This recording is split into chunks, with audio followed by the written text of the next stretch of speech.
magari tu anche mica volta. Io mi mangiavo da Tony qua. Sì o no? Ma Dio poco. Dopo che tu mi è caduto qua, ha detto ma Dio sporco, ho detto. Mi ho avuto dopo. Però io l'ho avuto dopo. Ma perché una sponda di un ponte ti ha rotto i coglioni, era in mezzo alla strada, noi che hai detto cose sì, Dio cano. E per eso quando io ero in casa mia, quando dire che avevo... Babetto? Sì, caro, sì. Domani, dica la verità, anche il curso mi Dio cano. Perché io non ho paura di... Non sta, qui hanno i carabinieri.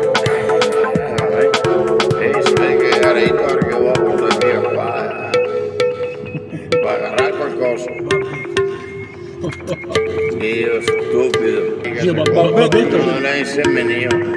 E mi ha anche segnato che abita a Roberta. Anche. E lavora a Seto qui. Con suo figlio di Livio Cagnino. No, Livio Claudio. Sì. Babetto? Sì, mi ha un caso, è verissimo, lavora Dio porco. Io ti dico tutti i nomi perché non mi interessa la faga del mare rete. Mimo, guardate il tuo Mimo. Certo che sono passato ieri. Sono passato di Mimo, ciao Mimo. Sono passato di qua perché di hai che spaccare qua. Se è facile rabattarsi le cose, ragazzi, io vedo colgarsi.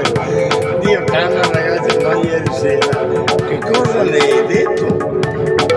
Che è più facile rabattarsi sulla strada. Anche una strada che non passa il camion, non passa niente. Passo giù di qua, e dopo volo da Tony.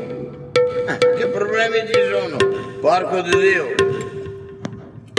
Che ho trovato?